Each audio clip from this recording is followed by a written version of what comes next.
आपला विषय कसा चाललेला आहे?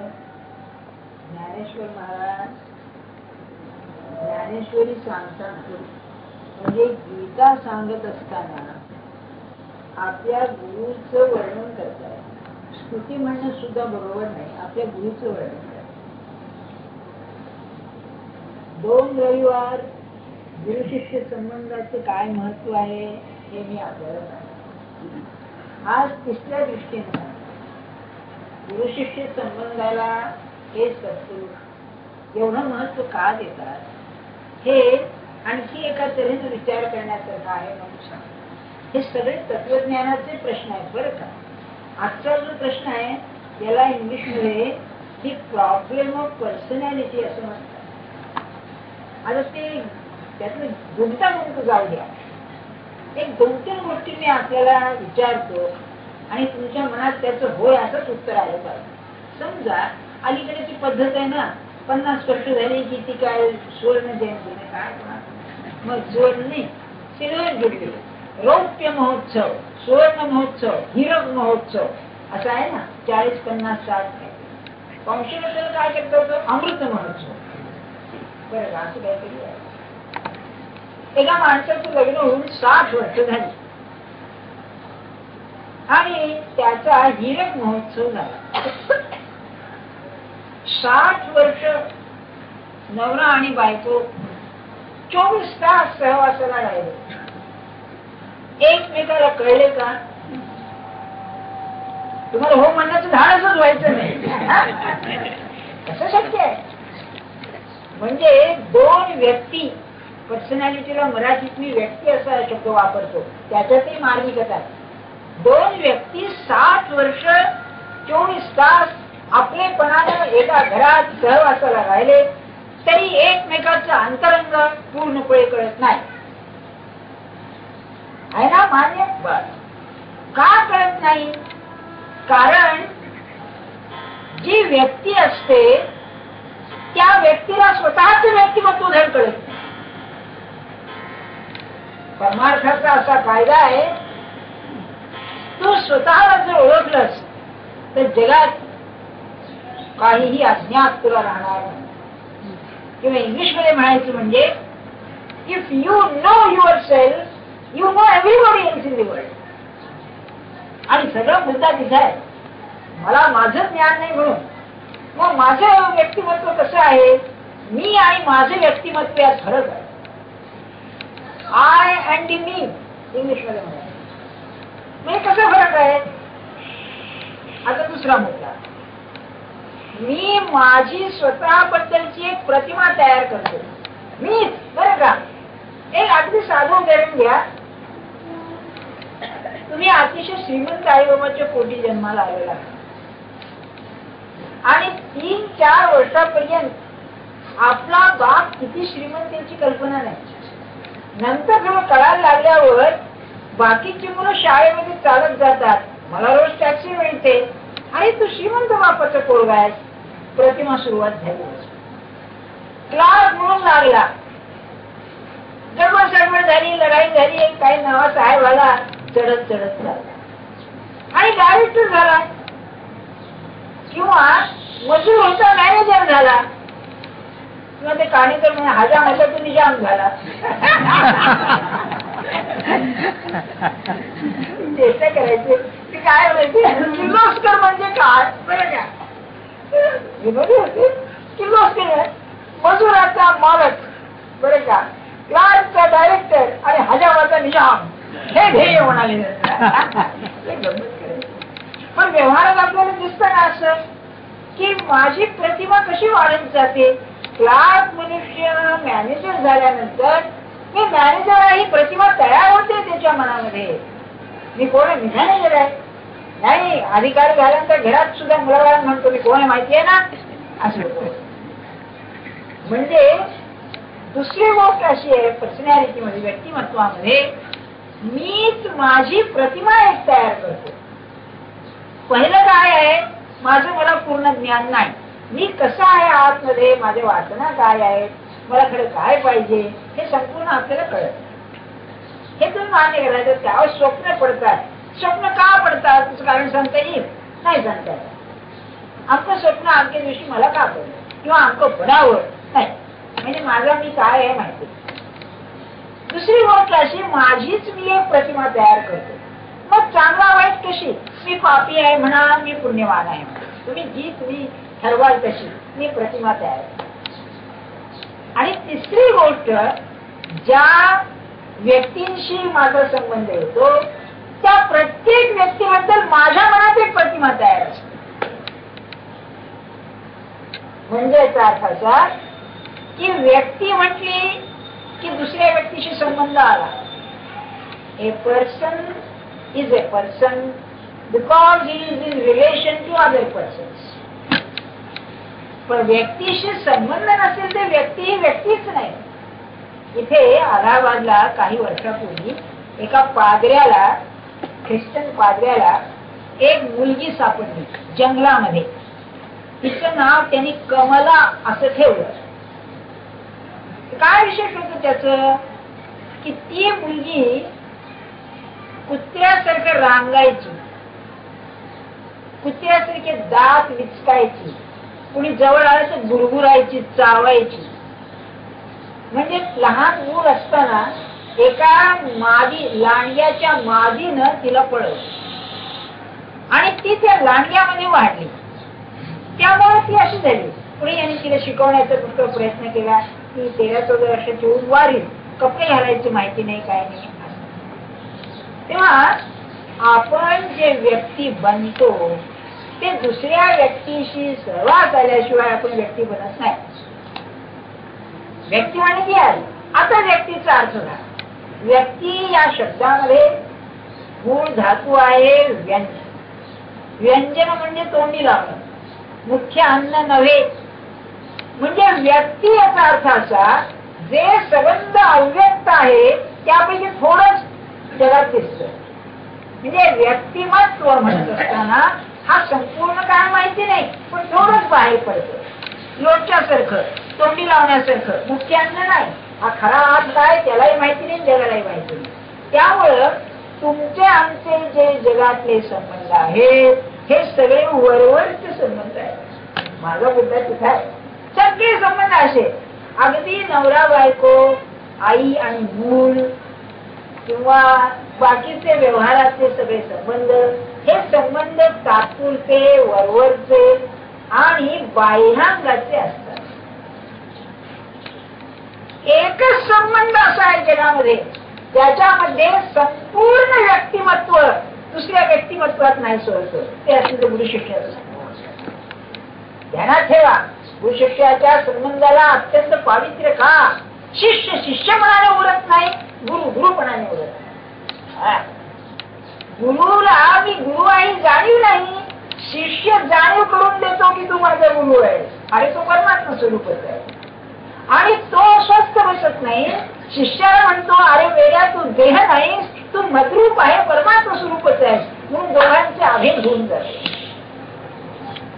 हे अभेद झाल्यानंतर, दोघं अंतरंगाने अभेद झाल्यानंतर मानवी भूमिकेवरून त्या गुरुची कृतज्ञता कशी व्यक्त करावी ते पाहणं हे गुरु शिष्याचं कर्तव्य ठरावं. आणि त्या कृतज्ञतेच्या व्यक्तपणापायी ज्ञानेश्वर महाराजांनी सूर्याचं रूप रचलेलं आहे. काय सांगत म्हणजे अरे एवढं ज्याने मला दिलं, काय तिच आहे. अहो साधी गोष्ट घ्या, तुम्हाला तुमच्या आयुष्यात प्रेम मिळालं नाही. युरोपमध्ये आपल्या अमेरिकन लोकांमध्ये हा एक मोठा प्रश्न झालाय ना. म्हणजे माझा एक विद्यार्थी तिथे गेला होता, तो मला म्हणे सर सगळं चांगलं आहे, सगळं चांगलं आहे, पण घरात प्रेम राहिलं नाही. कारण 2-3 अडचणी.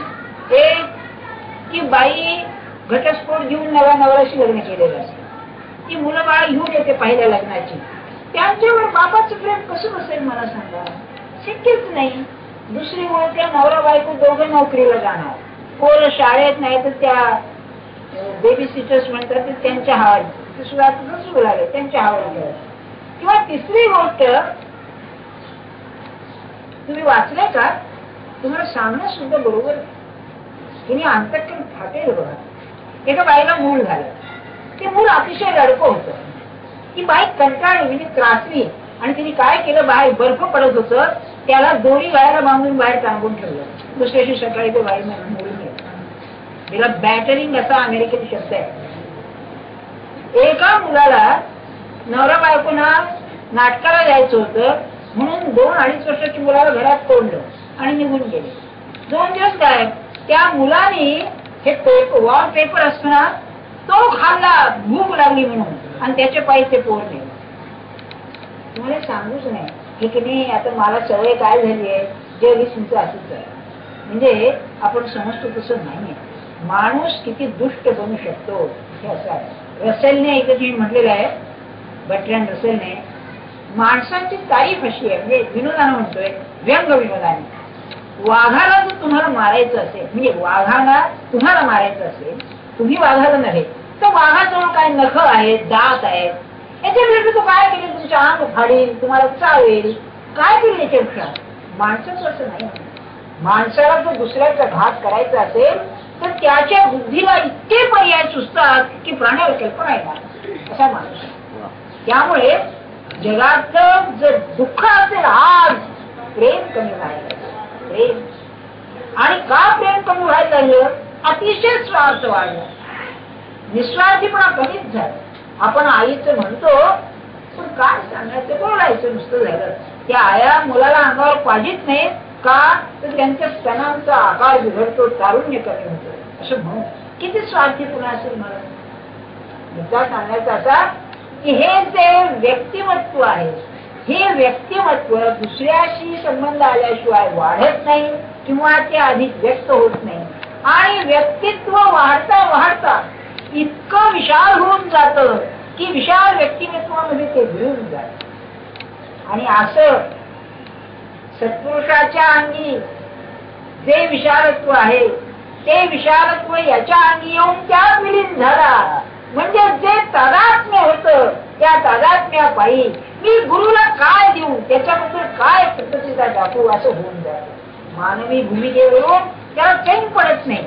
म्हणून ज्ञानेश्वर महाराजांना ज्ञानेश्वरी 15वा अध्याय झाला आणि आता वाटला विषय संपलाय आणि मग संबंध ज्ञानेश्वरीमध्ये नाही, अमृतानुभवामध्ये नाही, असं अप्रतिम रूपक रचून गेले सूर्याचं.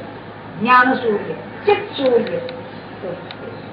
म्हणून सगळ्यामध्ये पवित्रातला पवित्र संबंध व्यक्ती व्यक्तीतला चिरकाळ टिकणारा, समाधान देणारा आणि नुसतं समाधान देणारा नव्हे, जगाला आदर्श जर असा असेल तो गुरु शिष्य संबंध. भले गुरु आपल्याला गुरु मानतच नाही. जो स्वतःला गुरु मानतो ना तो गुरुत्वाला योग्य नाही, त्याला त्याचं भानच नाही. कारण असं आहे, शिष्यपणा किंवा गुरुपणा हे भान राहिला, मीपणा पाहिजे ना. आणि मीपणा पायाखाली तुडवल्याशिवाय याला गुरुत्व येत नाही. म्हणून मी गुरु आहे हे भान त्याला निर्माण करणं हे शिष्याचं काम आहे. आणि ते कोणतं शिष्य करू शकतो, जो सत्शिष्य आहे तोच करतो. ज्याला खरी भगवंताची चळवळ आहे, ज्याला दुसरं ध्येय नाही आणि ज्याचं अतिशय प्रेम आहे. आणखी शेवटची गोष्ट सांगायची या संबंधाबद्दल. माणूस जेव्हा प्रेम करतो ना तेव्हा प्रेमाला 2 व्यक्त स्वरूप आहे, दृश्य स्वरूप आहे. एक विश्व प्रेम, सगळं जगावरती प्रेम करणं, पण हे निराकार प्रेम आहे. या प्रेमापोटी सत्पुरुष बनेल मनुष्य, परंतु भक्त बनेल असं नाही. 11व्या अध्यायामध्ये विश्वरूप भगवंतांनी दाखवल्यावर अर्जुन घाबरला. पण एवढं भगवंतांनी ऐश्वर्य आपलं दाखवल्यावर कौतुक नकोच का वाटायला, काय वा आपला परमात्मा आहे, काय आहे. तो काय म्हणाला, ज्ञानराजांनी सांगितलं ना 11व्या अध्यायामध्ये ज्ञानेश्वर महाराजांचा काव्याचा उत्कर्ष आहे. तो अर्जुन काय म्हणाला की बाबा ठीक आहे सगळं तुझं, तू एवढा मोठा आहेस, मी हात जोडतो तुझ्याशी, ठीक आहे, पण ते तुझं चतुर्भुज रूप आहे ना ते मला सवयीचे झाले, ते हो ना आपलं पुन्हा वाटणं नको. म्हणून भगवंताला पुन्हा त्यांनी चतुर्भुज रूपावरती आणला. आणि ज्ञानेश्वर महाराजांचा दृष्टांत दुसरा आहे, तो काय सांगू तुम्हाला. म्हणाले एक वस्त्र आहे, वस्त्र उघडलं, सनंग ज्याला म्हणतात, उघडलं, हा काय सौंदर्य आहे, ती काय वेलबुट्टी म्हणा, जर म्हणा, अंकतंक म्हणा, त्याच्यावरती डिझाईन म्हणा, हा काय छान आहे, नको नको नको, त्याची घडी करा, किती माणसं द्या एवढीशी, पण ती मला घरी गोवा. हे तसं तुझं विश्वप्रेम निराकार स्वरूप मोठं झालं बाबा, पण बोला चालायला, चेष्टा मस्करी करायला, आपलं प्रेम त्याच्यावरती वर्षाव करायला चतुर्भुज नव्हे, मानवी रूपच पाहिजे. आणि ही तृप्तीची गुरुशिष्य संबंधात आहे, ती जगात दुसरीकडे नाही. अरे काय आठवणी राहतात तुम्हाला सांगतो, एक 2-3 मी आठवणी सुखपुरुषांच्या सांगतो. अक्कलकोटचे स्वामी होते ना, ते जरा विलक्षण होते, वागायला वगैरे असे, अतिशय थोर सत्पुरुष अलीकडच्या काळातला. तेव्हा अक्कलकोटला यायच्या आधी एक 4-6 महिने जवळच्या एका खेड्यामध्ये ते आले. आल्यानंतर दुपारी 12-12:30 झाले. त्या गावातली एक बाई, सवाष्णी बाई, नदीवरती पाणी आणायला गेली. पाणी आणायला गेल्यानंतर हे बसले होते. त्यांना पाहिल्यावर हिला काय वाटलं, बिचारा भुकेला दिसतोय, खायला घालायला पाहिजे. तेव्हा पाणी घेऊन येताना काय म्हणाले, महाराज मी स्वयंपाक करून आलेले आहे, आता घरी जाऊन मी देवाला नैवेद्य दाखवणार, आपण आलात तर आपल्याला खायला घालेन मी, येतो माय असं म्हणाले. उठले आणि बाईच्या मागे गेले. चटकोर भाकरी आणि पिठलं खाल्लं, दुसरं काही खाल्लं नाही, आणि ढेकळ दिला आणि म्हणाले तृप्त झालो बाई. गंमत अशी, पुढे 5-50 वर्ष ती बाई जगली, स्वामीने देह ठेवल्यावर सुद्धा. पण स्वामी माझ्या घरी येऊन भाकरी खाऊन गेले ही आठवण काही त्यांना हो विसरली. ती वेळी झाली, म्हणजे म्हातारपणचा मधुरा म्हणतात तसं, पण सेनिलिटी आली हे नाही. काय प्रेम असेल सांगा, हे प्रेम निराकार निर्गुण प्रेमात नाही. म्हणूनच जेव्हा भगवान निघाले, उद्धवाला सांगितलं, उद्धवा माझा वियोग तुला सहन होणार, तू बद्रिकाश्रमाला जा. हे का सांगितलं भगवंतानी? उद्धवा ज्ञानी पुरुष होता, त्याला काय कळत नव्हतं भगवान सर्वव्यापी आहे म्हणून? नाही, हे प्रेमाचं आणि ते गुरुशिष्यामध्ये तितकं नाही.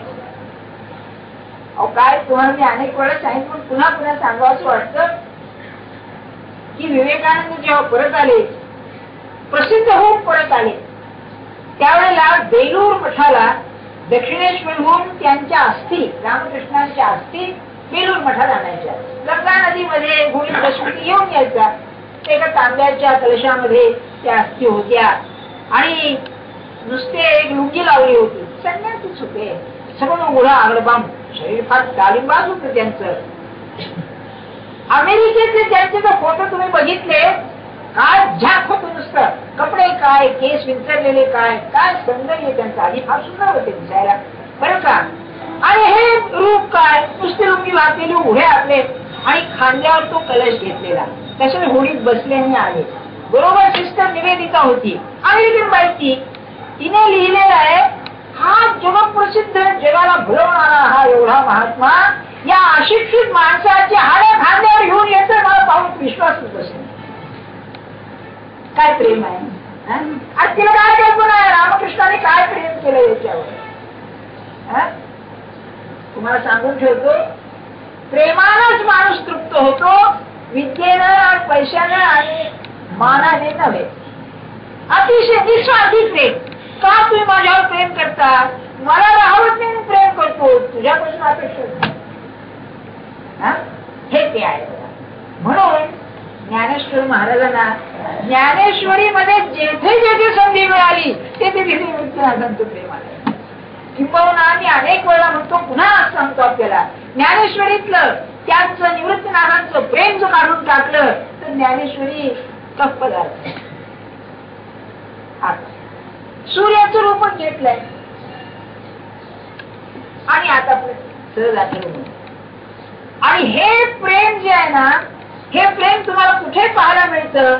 गुरुबंधूंच्या मध्ये, गुरुभगिनींच्या मध्ये, किंवा एका साधनामध्ये रमलेले जे लोक आहेत त्यांच्यामध्ये सापडतात. नामाचं प्रेम असं आहे, ज्याला नामाचं प्रेम आहे ना, तो कोणत्या जातीचा पुरुष आहे का स्त्री आहे, गरीबा का श्रीमंत आहे, विद्वान आढळणी पाहणार नाही, आपला वाटलाच पाहिजे. इतकं ते प्रेम विलक्षण आहे. तुम्हाला एक गोष्ट सांगतो की त्या गुरुदेव नारायण त्याच्यामध्ये निंबरगी म्हणून महाराज होते, हा मोठा योगी सुद्धा करतात. त्यांच्याकडे एक धनगर यायचं, धनगर हा मोठा योगी महात्मा, आणि त्या धनगर आला की त्याच्याशी तास गप्पा, आणि बाकीचे कोणी लोक आल्यावरती बरं ना ठीक आहे, या प्रसाद दिला वाटे लावले. लोक म्हणायचे अहो आहे काय तुझ्याजवळ? अरे म्हणाले त्याचं जे देवाचं प्रेम आहे तुमच्या आई बापांना नाही म्हणाले. आणि म्हणूनच तुम्ही बघा आपल्या साधनामध्ये रमणारा आपण ज्याच्यात राहतो त्या माणसाविषयीचे आपले पण वाटतं, ते नातेवाईकाविषयी वाटणार नाही, वाटतच नाही, कारण ती भूमिका निराळली. मग जो त्या साधनातच गेला, काय प्रेम असते त्या लोकांचं अक्षरात विलक्षणच असतं. आणि हे प्रेम हिंदुस्थानात आहे तोपर्यंत अध्यात्माला मरण नाही, ध्यानात ठेवा, नाही मरण अगदी, कारण निस्वार्थी प्रेम आहे आणि हेच जगामध्ये खरं टिकणार आहे. बाकी काय टिकतं? मला सांगा, तुमच्या आमच्या मुलाबाळांचं जर कार्य असलं आणि तुम्ही इन्व्हिटेशन पाठवलं नाही, आमंत्रण पत्रिका पाठवली नाही, त्याच्याकडून ती एक जेवणाची चिठ्ठी असते, ते सगळ्यांना असते बरं का, तुम्ही तेव्हा काही लोकांनाच असते, पण भोजनाची वेळ आमच्या तरी प्रसाद नाही, प्रसाद कसला आम्ही जेवण जा, लग्नाचा प्रसाद सोडण्यात आला, आम्हाला प्रसादच माहिती सोडण्यात आला, तेव्हा जेवून जा. याच्या उलट सत्पुरुषाच्या घरी जा, कोण बोलावत नाही तुम्हाला. ज्ञानेश्वर महाराज दरवर्षी आमंत्रण पत्रिका पाठवतात का, व माझी पुण्यतिथी आहे, या करा दर्शनाला तुम्ही. अरे जगातून लोक धडपडत येतात, काय आहे प्रेम आहे, दुसरं काय आहे, काय नाही दुसरं काय. आणि ते प्रेम त्यांनी जगावरती नंतर आधी गुरुवरती केलं आणि जग गुरुमय पाहिला म्हणून जगावरती. तुळशीदासजींनी रामायणामध्ये जगाला वंदन केलेलं, ते कसं बघा, सिया राममय सब जग जाणी, संबंध जग सीताराम रूप दिसतंय, करहु प्रणाम जोडी जुग पाणी. या संबंध जगाला नमस्कार. काय प्रेम आहे बघा.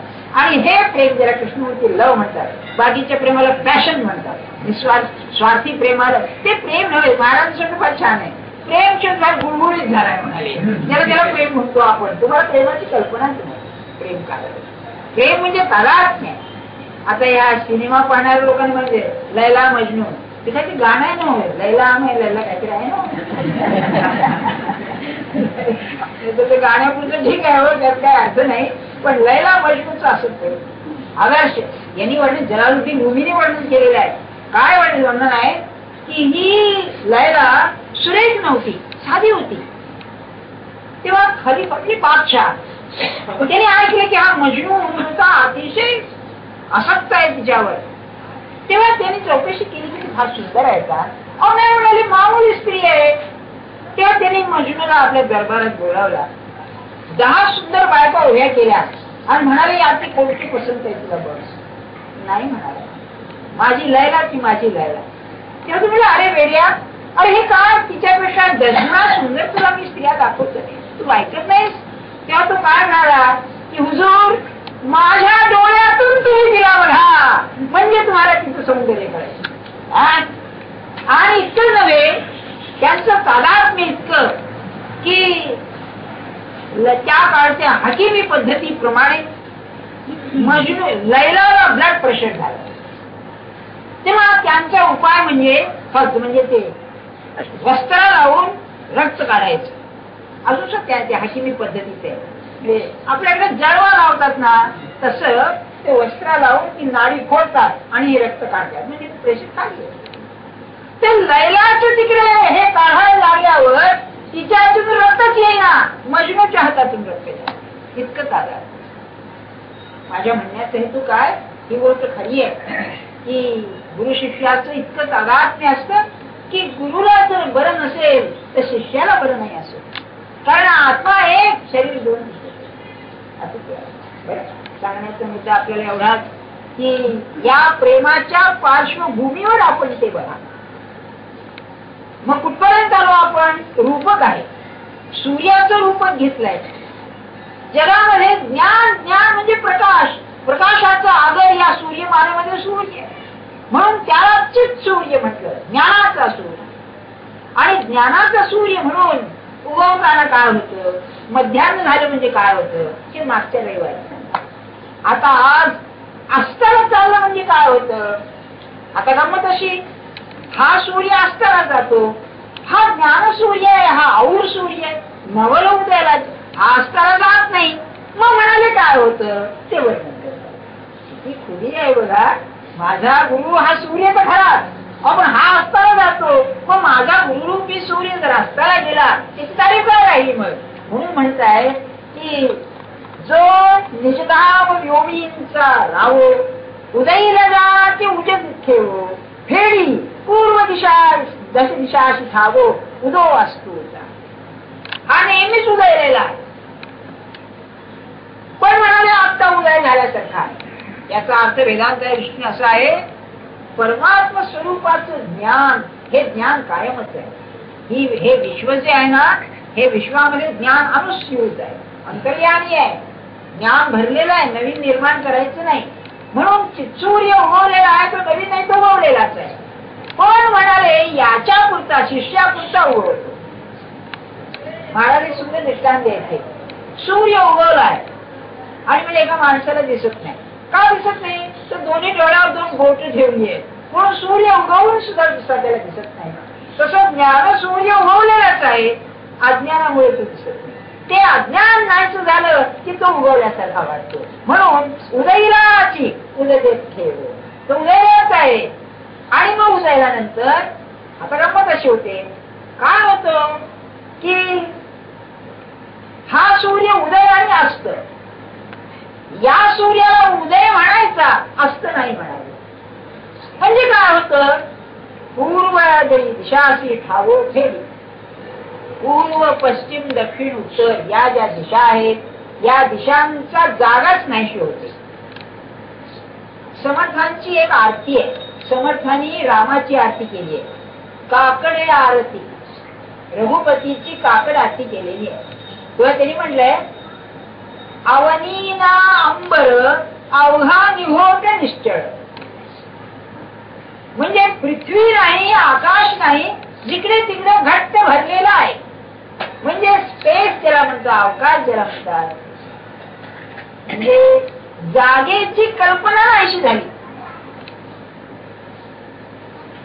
कसं आहे सांगू का, एक प्रश्न विचार, तुम्ही देवावर विश्वास ठेवा, हो देवा आहे म्हणून, कुठे दाखवा, असं प्रश्न विचारतात. मूर्ख माणसं असतात लोक, ते कुठे दाखवा म्हणाले. त्याला उत्तर असं आहे तर्कशास्त्रदृष्ट्या, ते नाही कुठे ते दाखवू, म्हणजे आहे कुठे बरं का. पण जी जेथे तो नाही अशी जागाच नाही, तिथे तो आहे म्हणून कसं दाखवता येणार. अनंत जो आहे, सर्वव्यापी आहे, त्याला स्थान नाही आणि म्हणूनच त्याला कालबंधन नाही. आणि त्या दृष्टीनं उदय नाही, अस्त नाही, पूर्व नाही, पश्चिम नाही, असं करणारा हा सूर्य उगवलेला आहे. म्हणजे स्पेस टाईम कॉल, स्थलकाल निमित्त या ज्या मर्यादा आहेत, या मर्यादा माझ्या गुरुच्या ठिकाणी नाही. असा हा काय त्या गुरुबद्दलची कल्पना असेल बघा. आपली देवाबद्दल, गुरुबद्दल कल्पना कशी असते, तो अमक्या ठिकाणी आहे, अमक्या स्थानी आहे, मग तिथे गेल्याशिवाय चैन पडत नाही. तेही व्यवहारदृष्ट्या बरोबर आहे, पण तो खरं नाही. महाराज फार गंमत करायचे. एक मनुष्य होता, त्याला वारीला जायचं.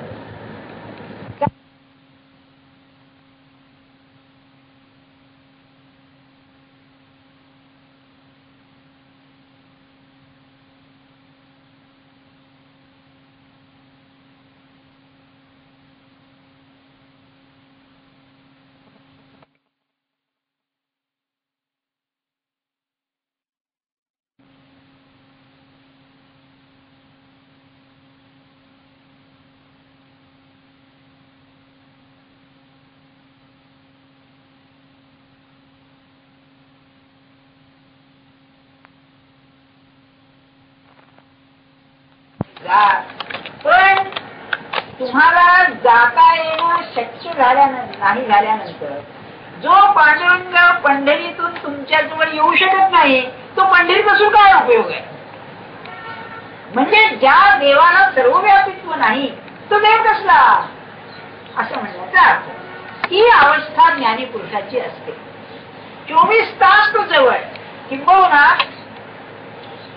आपले गुरु आपण आपल्या जवळ नाही इतके आपल्या जवळ असतात. आपण म्हणजे अहंकार, त्याच्या आतमध्ये ते असतात, म्हणजे आपल्यापेक्षा आतमध्ये. किंबहुना असं म्हणा आपण की सूर्य आणि प्रकाश जसा वेगळा करता येत नाही, तसं माझ्याहून माझे गुरु मला वेगळे न करता येणं ही खरी उपासना आहे. त्यांना सोडता देणं शक्य नाही, असं झालं पाहिजे. अहो तुम्हाला कळेल, हे जरा कळायला कठीण आहे, पण अगदी सोपा दृष्टांत देतो.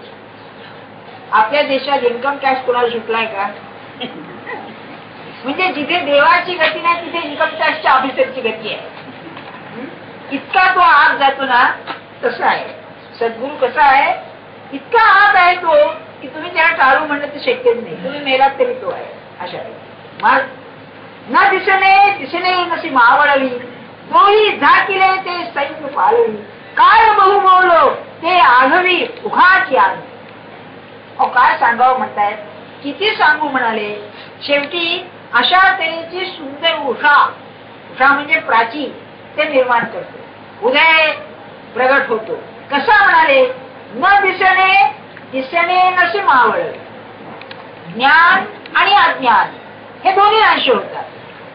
हे की नाही आपल्याला लक्षात द्यायला कठीण जाते. आपला सगळा व्यवहार हा संबंधमय आहे. ज्ञान जोड्याने चालतो, ज्ञान अज्ञान, चांगलं वाईट, योग्य अयोग्य, हे सगळं असं जोड्याने चालतं. तेव्हा एक गेलं की दुसरं गेलं. ज्ञान का तर अज्ञान आहे म्हणून ज्ञान, जिथे अज्ञानच नाही तिथे ज्ञानाला ज्ञानपणही नाही. जसं एक माणूस आहे, त्याने लग्न केलं नाही, तर तो माणूस आहे, नवराही नाही आणखी बाकीचे संबंध नाही, म्हणजे त्या मग जसा तो त्या स्वरूपात केवळ असतो, तसं मूळ स्वरूप जे आहे ते आमच्या दृष्टीनं अज्ञानाच्या दृष्टीनं ज्ञानमय आहे. पण अज्ञान नाहीच झाल्यानंतर ज्ञानही गेला आणि अज्ञान. अमृतानुभवामध्ये ज्ञानेश्वर महाराजांनी एक दृष्टांत दिलेला आहे. ज्ञानेश्वर महाराजांना आवडणाऱ्या गोष्टीपैकी कापूर एक आहे बुवा. कापराचा दृष्टांत पुष्कळात देतात. कापराचा रंग, त्याचा वास, मोगरी, शेवंती हे त्यांना फार आवडतं. कमळ, गुलाब नव्हे, कमळ त्यांना आवडतं खरं बुवा. हे दृष्टांतात येऊन जाते.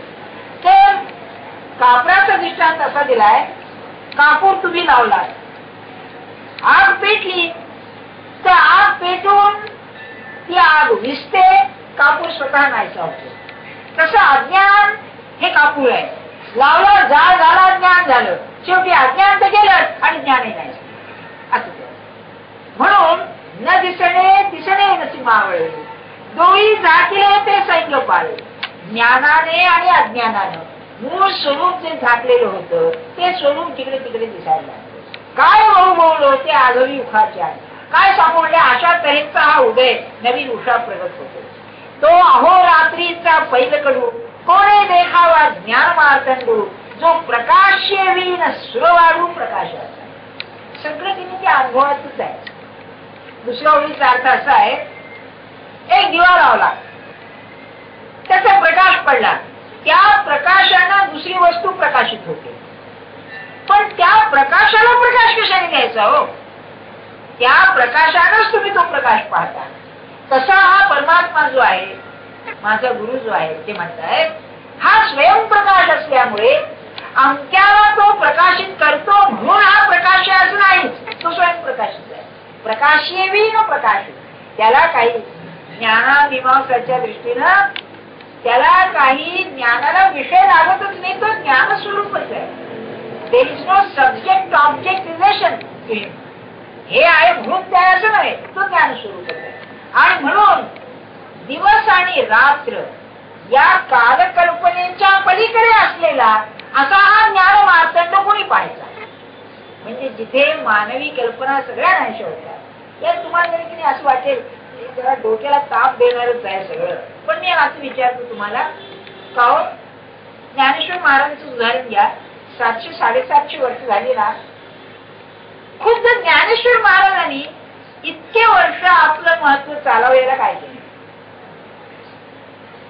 काय बा त्यांची मुलं बाळ होती की श्राद्ध करा, एक ट्रस्ट केलाय, दरवर्षी एवढा खर्च करा आणि मग ते आमच्याला बक्षीस द्या, त्या लोकांना भाडं द्या.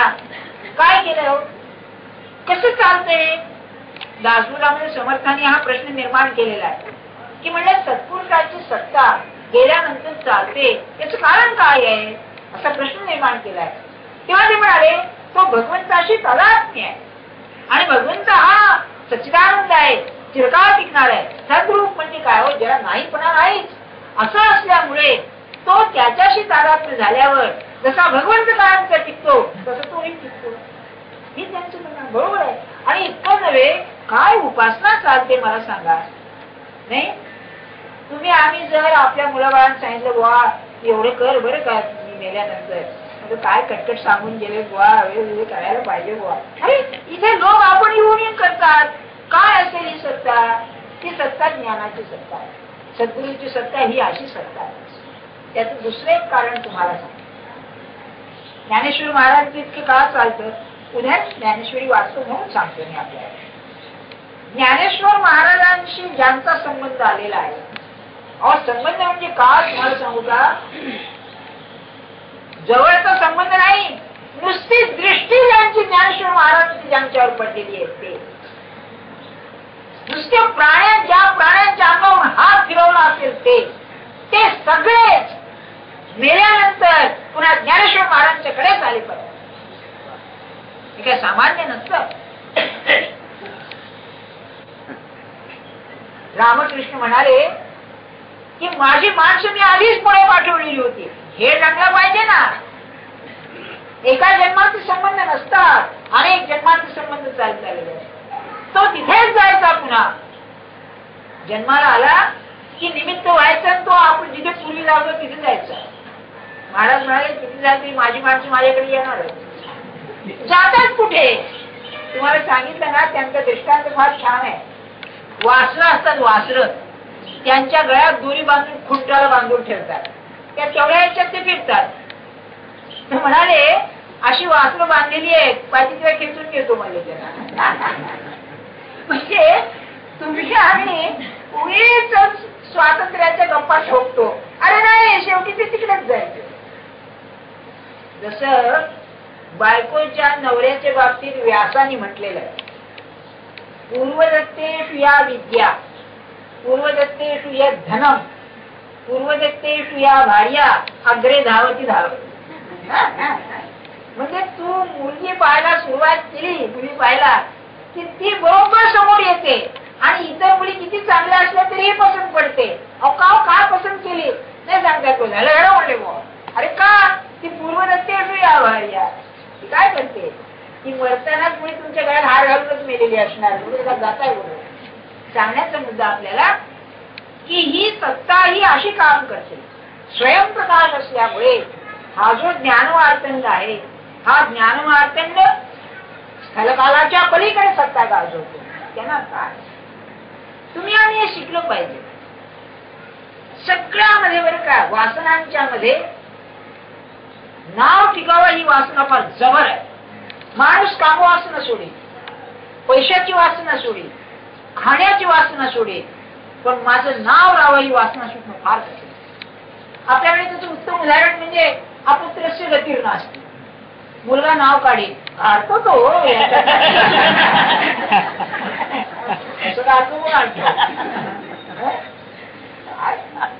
तेव्हा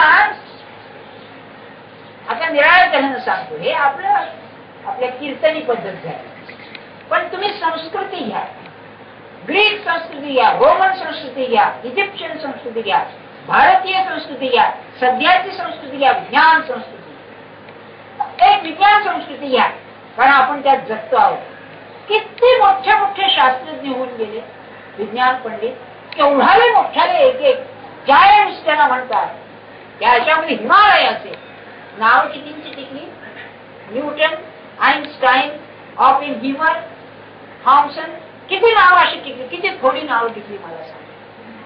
तसंच प्रत्येक ग्रीक संस्कृतीमध्ये केवढाही एक एक मोठी माणसं होऊन गेले.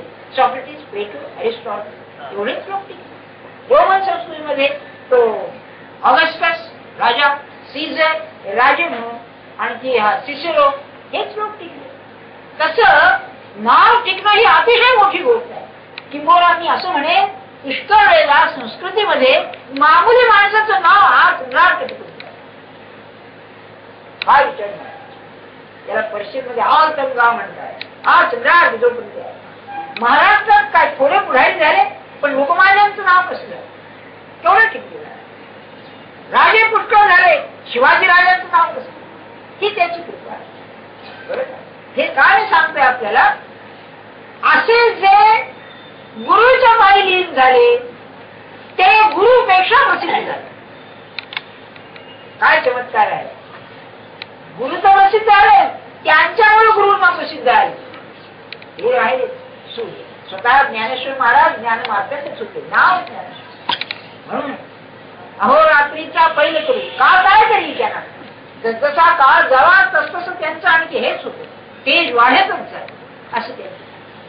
पुढे म्हणताय शेवटी मग तया चित सूर्याशी निवृत्ती आता नमो म्हणो पुढेच पुढे.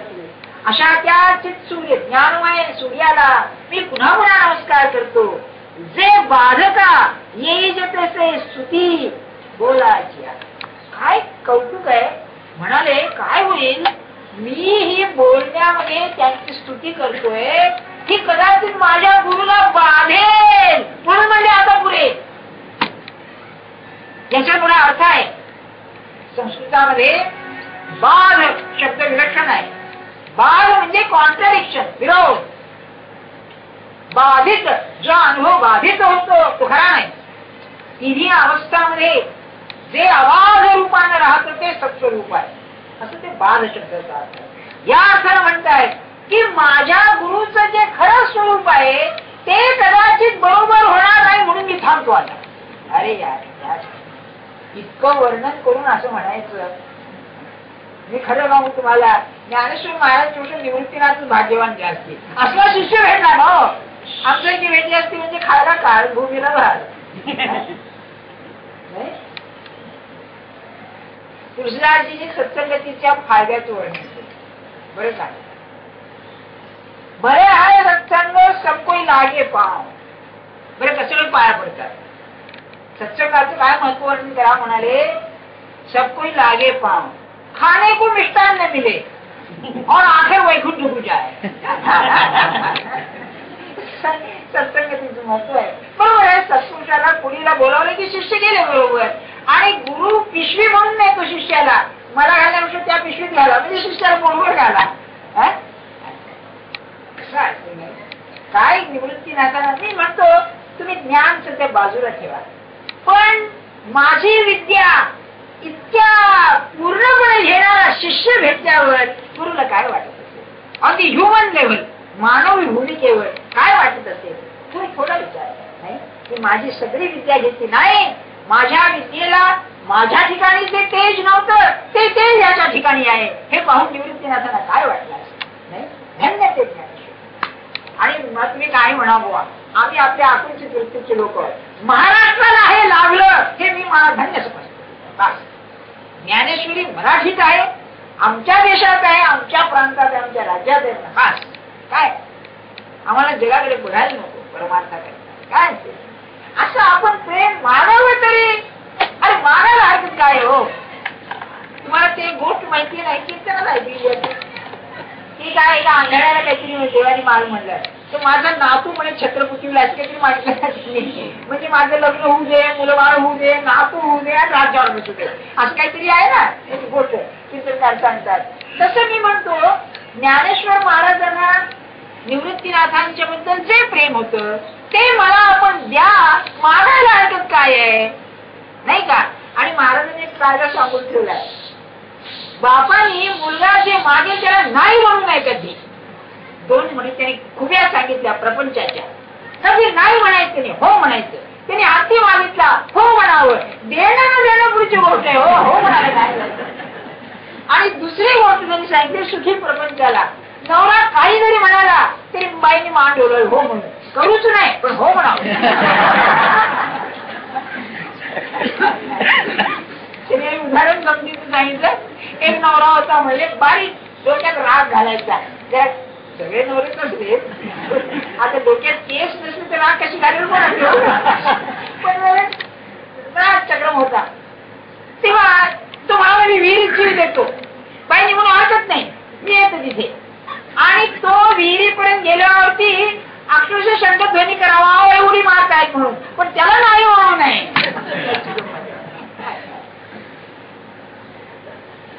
त्या ठिकाणची एक गोष्ट मी ऐकली. एक नवरा असा फार हा होता सम द्यायचा बायकोला जेव्हा तेव्हा असं समजा मी विहिरीत उडी मारतो जीव देतो. कंटाळी बिचारी ऐकून ऐकून ज्या म्हणाली त्या जीव गेला नवरा तिथे विहिरीच्या काठावर उभा राहिला. उडी काय मारी ना तेव्हा म्हणाली का नाही मला गरम पाणी सवय गार आहे म्हणजे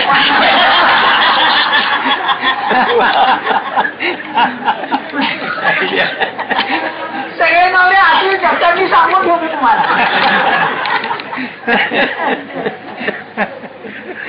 मग हे आता ते जे बोलले तो परिहार देत आहे. म्हणजे मी सांगितलं हे पण गुरुची स्तुती म्हणजे कशी काय करू स्तुती लंगडी पडते म्हणून पुढे परिहार म्हणतायत. देवाचे महिमान पाहोनिया गुरुदेवाचे बरं का महिमान पाहोनिया स्तुती तरी येई जे सांगावया जरी स्तव्य बुद्धीशी लया जाईजे. मी माझ्या गुरुची स्तुती केली गोष्ट खरी आहे. ती चांगली योग्य केव्हा ठरेल तर मी स्तुती करायला लायक आहे. मी बरोबर स्तुती करू शकेन ही माझी बुद्धी जाईल तेव्हा माझी स्तुती योग्य ठरेल. म्हणजे माझ्या स्तुतीनं त्यांची स्तुती होणं शक्य नाही. ही जर खरी भावना असेल तरच मी जे बोलेन ते माझी स्तुती. याचा अर्थ असा की शिष्यानं महिमान शब्द वापरलाय. काय मोठेपण आहे माझ्या गुरुचं मी काय म्हणून त्याची स्तुती करू. किती जरी केली तरी ती लंगडी पडते. ही भावना जर असेल तर स्तुतीला योग्य पडते. पुढे म्हणाले जो सर्व नेणीवा जाणीजे. फार त्यांच्या या 16व्या अध्यायात त्या स्फूर्तीला काय जबर आलंय बा. म्हणजे इकडे वेदांत इकडे हे काव्य असं. जो सर्व नेणीवा जाणीजे मौनाच्या मिठिया वाणीजे काहीच न होणी आणि जे आपण पयार. आपल्यामध्ये त्याला आणायचा मार्ग सांगतात. दुसऱ्या ओळीचा अर्थ असा आपल्यामध्ये गुरुला आणायचा कसा आपण काही न होताना त्याला आणायचं. कसा विरोध आहे बघा. आज आपल्या अंगी गुरु आहेत का नाही. का नाही. आपण काय समजतो आपण शुद्ध व्हायला पाहिजे आपण असं व्हायला पाहिजे आपण तसं व्हायला पाहिजे. म्हणजे आज जो मी आहे तो बदलून जर त्यांना राहायला योग्य झालो तर ते माझ्या अंगी येतील ही आपली भावना. आणि हे तर म्हणताय काही न होणी आणि जे आपण पयार. म्हणजे याचा अर्थ असा की संबंध मायेचा जो प्रांत आहे ज्याला बिकमिंग असं म्हणतात ते होणं जे आहे असणं आणि होणं बिईंग अँड बिकमिंग. ते बिकमिंग म्हणून जे आहे ते बिकमिंग किंवा होणं हे नाहीसं झाल्याशिवाय कारसत्ता नाहीसं झाल्याशिवाय मायेच्या पलीकडे गेल्याशिवाय त्याला आपल्या ठिकाणी आणतो. असणं होणं आणि होणं असणं शिवशक्तीचा जो खेळ आहे ना तो असा आहे जे आहे ते व्हायला लागतं आणि जे व्हायला लागलेलं आहे ते पुन्हा आहे असं होतं. तर आम्ही होण्यामध्ये आहोत. तुम्ही बघा असं केल्याशिवाय कसं होईल कसं केल्याशिवाय कसं होईल.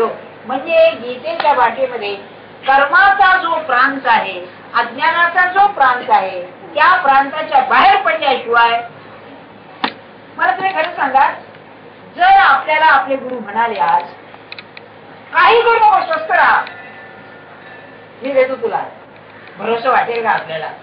अहो मी असा आहे कसं शक्य आहे तुम्ही काय म्हणता. अरे तू काही करू नको याचा अर्थ असा तू आहेस आहेस चैनच पडणार नाही. कारण असं आहे काहीतरी झाल्याशिवाय काहीतरी केल्याशिवाय आपलं स्फुरण राहतच. आपल्या अंगी आज अज्ञानाचं स्फुरण असं आहे काहीतरी करा किंबहुना काही करू नका हे तरी करा, अशी आपली अवस्था आहे. म्हणून महाराजांचं एक फार अप्रतिम वाक्य आहे, परमार्थाकरता काही करण्याची जरूर नाही, जे केलंय ते निस्तरण्याची जरूर आहे. म्हणूनच ठेवले अनंते तैसेची राहावे ही अतिशय उच्च अवस्था आहे. असं असलं तरी हरकत नाही, त्यात तरी हरकत नाही, असं असलं तरी हरकत नाही. म्हणजे काही इथून होण्याची क्रियाच नाही, तिथे म्हणून म्हणाले काहीच न होणे जाणले आपण. ते वरच कसं जो सर्व नेणीवा जाणीजे, नेणी म्हणजे अज्ञान, याला स्वतःच्या अज्ञानाची संपूर्ण जाणीव झाली की त्याचं ज्ञान म्हणजे. हे काय हो, किती सुंदर विरोध आहे बघा, पॅराडॉक्स, विरोधाभास, की मला काही कळत नाही केव्हा होईल, मी नाही अशी भावना होईल त्याच वेळेला. मला महाराजांचं दृष्टांत काय म्हणाले, परमात्मा हा समुद्राचं कल्पन केला आपण, तर हा जीव बिंदू आहे आणि बिंदू ही सिंधू समान, कबीराचा दोहा आहे. बिंदू हा सिंधू मध्ये जायचा, तर म्हणले बिंदू सिंधू मध्ये जायला दोन मार्ग आहेत. एक मार्ग बिंदू आहे ना, आणखी आकुंचित आकुंचित झाला, इतका आकुंचित झाला की नाही सत झाला, हा भक्ती मार्ग. मी नाही मी नाही मी नाही शरणागती, ते सर्व नेणीवा जाणीव. मला कळत नाही कळत नाही, मी किती कळत नाही, मी आहे ही सुद्धा जाणीव नाही झाली. सर्व नेणीवा म्हणजे जगामध्ये माझ्या जीवनात मला जर जिकडे तिकडे अज्ञानात माझ्या अज्ञानाचं जर प्रचिती आली सगळीकडे, तर एकदम तो येईल. किंवा दुसरा मार्ग, तो बिंदू आहे तो असा विस्तारित होत चालला, मोठा मोठा मोठा मोठा होत चालला.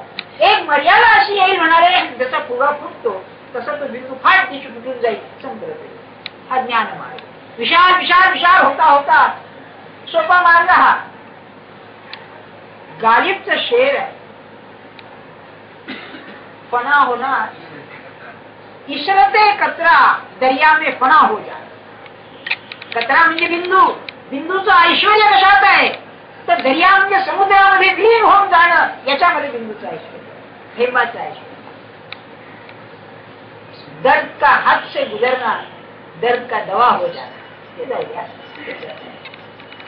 म्हणजे याचा अर्थ असा की सर्व नेणीवा जाणले. आपल्याला पटतच नाही हो, मी अज्ञान अज्ञान अज्ञान, मी किती मी अज्ञान आहे ही जाणीव नाही होईल.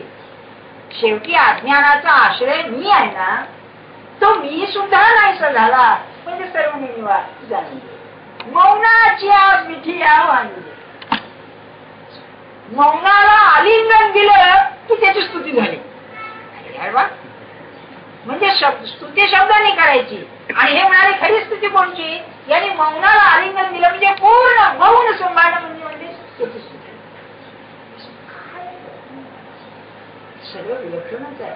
तो पुरुष हे बोलत असताना काय अवस्थेत असेल मला तरी सहन होत नाही बघा. ते काय बरोबर, एक ओळी दोन ओव्या तीन ओव्या किंचित कवी नाही का, एक चार ओळी लिहिल्या की संपलं त्यांची स्फूर्ती, उद्या असं म्हणून. काय आहे काय म्हणजे मला वाटतं परमात्मा सारखं हा घ्या घ्या घ्या लिहा सांगा असं करतोय का, काय त्या तोंडातून हे येत असेल काय ते पवित्र असतं. अरे दया तुझ्या उद्देशासाठी पश्यंती मध्यमा कोटी सूनी परेसी ही पाठी वैखरी गेली. चार वाणी आहे, परा पश्यंती मध्यमा वैखरी. असं आहे बेबीपशी परावाणी म्हणतात. त्या मुलाला हात चक्र तिथून तुरपणाचे म्हणजे मूळ परमात्मा स्वरूप आहे, तिथे जे स्फुरण होतं सत्स्वरूप आहे सद्रूप, तिथे चैतन्याचं स्फुरण, चैतन्याच्या स्फुरणामध्ये आनंदाचं स्फुरण. ते काही डेड नव्हे, डायनामिक जिवंत आहे परमात्मा स्वरूप. तर ते स्वरूप जे आहे चैतन्याचं ज्ञानमय स्वरूप, ते वाणी मध्ये येणार, ते परेमध्ये येतं. त्या परेचं पर्यवसान वैखरीमध्ये होतं, तोंडाने आपण जे बोलतो त्याच्यामध्ये दोन आहे, एक अर्थरूप पश्यंती आणि दुसरी मध्यमा. तर ती बेतीपासून हृदयापर्यंत पश्यंती म्हणतात आणि पुढे मध्यमा. तर म्हणाले परेपासून स्फूर्ती झाली खरी, पण वैखरी सगळं परावाणी तिथे नाहीशी होऊन जाते.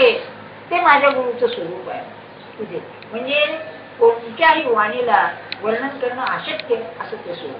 तया तू ते मी सेवकपणे लेववी बोलके या स्तोत्राचे लेणे हे उपसाहावे म्हणता पुढे अद्वय आनंद. परमात्मा स्वरूपाची आनंद अद्वय रूपानं आनंदात असणारा तू श्री गुरु, तुझी स्तुती जिथे करता येत नाही तिथे मी लहान मूल माझ्या बोलण्याचं स्तोत्र बनवून तुला मी अर्पण करतोय, तुझी स्तुती करतोय, हे सहन कर. कसं सहन कर? 2 दृष्टांत तेवढं सांगून मी म्हणतो. परी रंके अमृताचा सागरू देखिलियापणे उचिताचा विसरू मग करू धावे पाहून येऊ शाकांचा तयार. एक गरीब माणूस होता, रंग म्हणजे भिकारी, राजा रंग होता. एक भिकारी माणूस होता, त्याच्या घरी अमृताचा सागर पाहुणा म्हणून आला. कल्पना काय रम्य आहे बघा, अमृताचा महासागर पाहुणा म्हणून आला. एकदम हा झाला, अहो काय करावं, अरे एवढा मोठा पाहुणा आला, त्याचा कसा पाहुणचार करावा, म्हणून म्हणले त्याने भाजी त्याच्या पुढे घेऊन खायला. तसं माझा गुरु काय तो ज्ञान मार्तंड, तो जसा त्या रंगाला काय करून काय नाही झालं, तसं माझ्या गुरुची मी स्तुती काय करू असं म्हणून मी बालबुद्धीनं हे स्तोत्र त्याच्या गळ्यात अलंकार म्हणतो.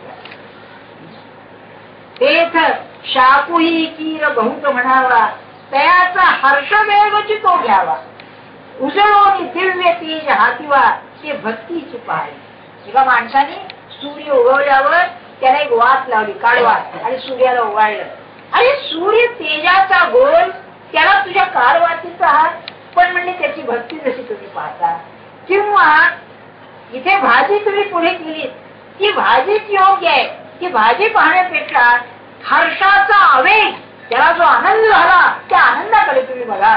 तसं माझ्या या स्तुतीकडे बघू नका, माझ्या प्रेमाकडे बघा. असं त्या लहान मुलानं आपल्या गुरुची स्तुती करणं किती शोभून दिसतं. पुढे म्हणाले बाळा उचित जाणले होय तरी बाळपणाची के आहे परी सातची येई माये म्हणून. लहान मुलाला योग्य काय कळलं, उचित म्हणजे अप्रोप्रिएट. औचित्य शब्द साहित्यात फार येतो, योग्य ठिकाणी योग्य, अप्रोप्रिएट, बरे का. तर म्हणाले लहान मुलाला उचित काय हे जर कळलं मग ते लहान मुल राहिलं काय. तसं मी ही स्तुती केली की उचित नाही गोष्ट खरी, पण आई जसं लहान मुलाचं बाळपण प्रेमाने पाहत तसं माझा गुरु माझी ही स्तुती प्रेमाने स्वीकार करतो. म्हणून सांगून टाकते भागा गावरसे भरले पाणी पाठी पाय देत आले ते गंगा काय म्हणतले परतेस. गंगा वाहते आणि एका गावामध्ये पाऊस पडला, गावातला नाला होता, ते गावात सगळं घाण पाणी घेऊन पाय देत देत गंगेपाशी आला.